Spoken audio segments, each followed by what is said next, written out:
नमस्कार, मैं गीतिका। देखिए, आज हम वार्ड नंबर 35 में पहुंचे हैं, जहां पर परमिंदर कटारिया जो पहले डिप्टी मेयर भी रह चुके हैं और अब वार्ड नंबर 35 से भारी मतों से इनकी जीत हुई है।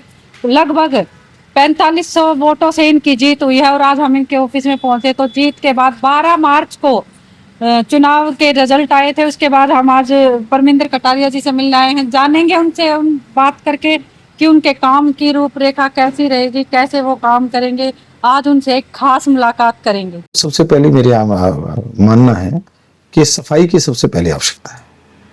सफाई सभी वार्डों की व्यवस्था चल रही है, इसमें कोई दो राय नहीं है।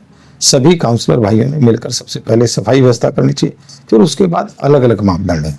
अगर एक क्षेत्र, मेरे पास अलग अलग क्षेत्र है, अगर मैं भीमगढ़ खेड़ी की समस्या की बात करूंगा तो वहाँ सबसे बड़ी समस्या बरसात के पानी की निकासी की है या सीवर की है। वहाँ पानी ठीक है, पानी 90% क्षेत्र में ठीक है। इस तरह अलग अलग क्षेत्र की सेक्टर 5 की बात करूंगा तो पार्क की स्थिति खराब है, पत्ते नहीं उठते हैं, सफाई कम है। इस तरह की बात करी जाए, फुटपाथ खराब है, उनकी अलग अलग जगह का काम है। अब जैसे मैं अशोक विहार की बात करूँ, हमारे यहाँ फुटपाथ नहीं है, सेक्टर 5 में फुटपाथ है, उनकी एक अलग जरूरत है। तो ये अलग अलग मापदंड है। इन अलग अलग मापदंड में का मतलब है कि अलग अलग क्षेत्र में मुख्य रूप से कौन कौन से काम मुख्य रूप से होंगे, उनको काम कराने का प्रयास होगा। अलग अलग जगह मैं बात कर रहा हूँ कि अलग अलग फुटपाथ की आवश्यकता होती है। फुटपाथ की बात करी जाए, अगर हम शहर को सुंदर बनाना चाहते हैं तो मेरा मानना है इनके 3-4 बिंदु हैं। पहला बिंदु, फुटपाथ के साथ साथ सबसे पहले हमारे रोड के साथ मिट्टी नहीं रहनी चाहिए। अगर हम निश्चित है कि उसमें रहेंगे, उन सारी चीज़ों पर बात करेंगे कि मशीन इतनी लगने के बाद क्यों नहीं सफाई होती। मेरा मानना है बड़ी मशीनें लगाने से ज़्यादा अच्छा है कि हमारे फुटपाथ के साइडों पर जो मिट्टी पड़ी है, सबसे पहले वो मिट्टी उठ जानी चाहिए, क्योंकि मिट्टी अगर नहीं उठेगी तो गाड़ियां चल के धूल के रूप में फिर वो मिट्टी कहीं ना कहीं हमारे पोल्यूशन को बढ़ा रही है। सबसे पहले हमको, मेरा मानना है, निगम के माध्यम से, आपके माध्यम से और अपने व्यक्तिगत प्रयास से कोशिश करूंगा कि मिट्टी मुक्त हो रास्ते। अगर मिट्टी रोड के साथ पड़ी है तो मिट्टी नहीं रहनी चाहिए, क्योंकि मिट्टी पड़ी है तो वो गाड़ी चलेगी तो निश्चित है कि वो उसके साथ धूल होगी और इसकी हमें व्यवस्था करनी चाहिए। और फुटपाथ की बात करें, फुटपाथ सुव्यवस्थित बने ताकि कोई व्यक्ति फुटपाथ पर चले तो अच्छे ढंग से चले। अब इसी के साथ एक नहीं, आपने दोनों तीनों क्वेश्चन खड़े किए हैं। जो जल भराव की बात है, जल भराव की स्थिति है कि हमारे यहाँ तालाब सारे समाप्त हो गए हैं, पानी की ढंग से निकासी नहीं है।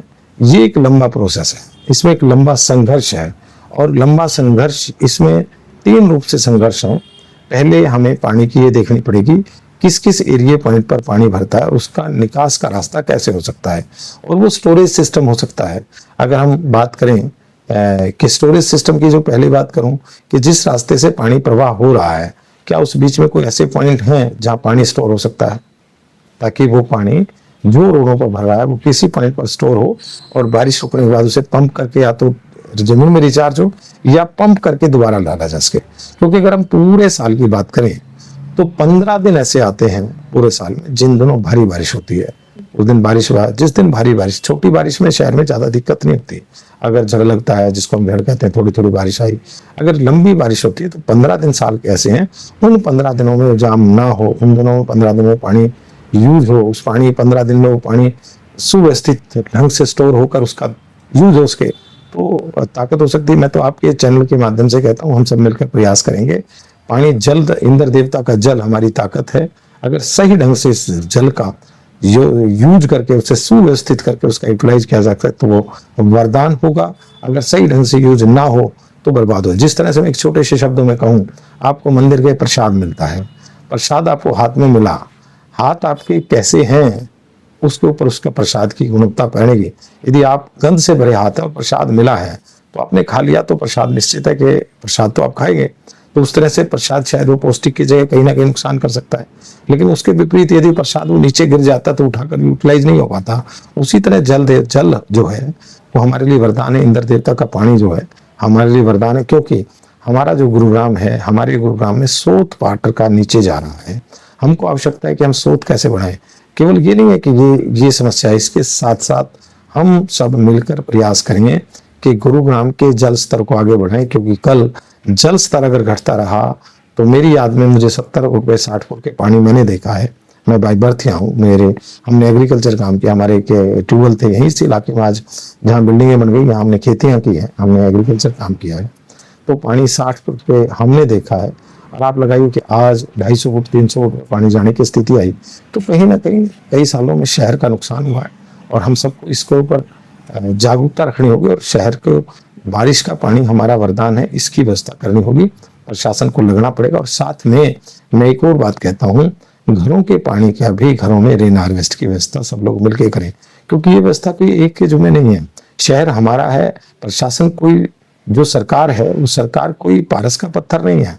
जब पारस का पत्थर लगाया और सरकार बदल देगी, ऐसा नहीं है। मानसिकता का बदलाव बड़ा महत्वपूर्ण है।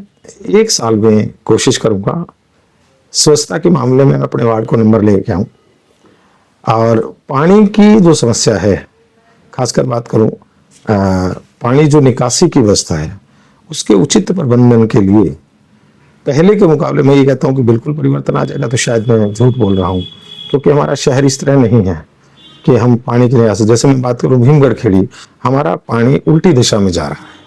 हम जहां हमारा पानी जाकर पॉइंट पर जहां मिलता है, वो एरिया, लोअर एरिया, हम जिससे पानी वापस भेजते हैं वो उल्टी दिशा में पानी भेजना पड़ता है, इसलिए दिक्कत है। ऐसे अनेक योजनाओं पर काम करने की आवश्यकता है जिससे इस पानी की समस्या का समाधान हो। लेकिन स्वच्छता में मैं स्वच्छता और गार्बेज सेग्रीगेशन पे मैं 1 साल में जरूर कामयाब हो जाऊंगा।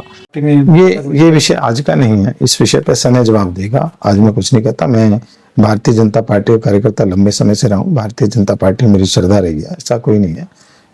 आज अगर के किसी भी बड़े पद पर बहुत लोग हैं जो आज विधायक हैं, सांसद, जिनके रूप में मैंने उनके साथ कंधे से कंधा मिलाकर राजनीति क्षेत्र के जीवन की शुरुआत की है। मेरे साथी बहुत अच्छे अच्छे पदों पर रहे हैं, मुझे उनकी खुशी है। वो मेरी मित्र हैं और वो अच्छे ढंग से काम कर रहे हैं, वो मेरे साथी रहेंगे। पार्टी ने टिकट नहीं दिया, लेकिन जनता ने मुझे आशीर्वाद दिया। और आपके बीच में गुरुग्राम की अगर टोटल की बात करें तो 2nd नंबर की जीत है, और निर्दलीय की बात करें, अगर फरीदाबाद छोड़कर बात करी जाए तो पूरे हरियाणा निर्दलीय में नंबर 1 की जीत है। ये सब जनता के संघर्ष की, जनता के आशीर्वाद की, लोगों के प्यार की जीत है।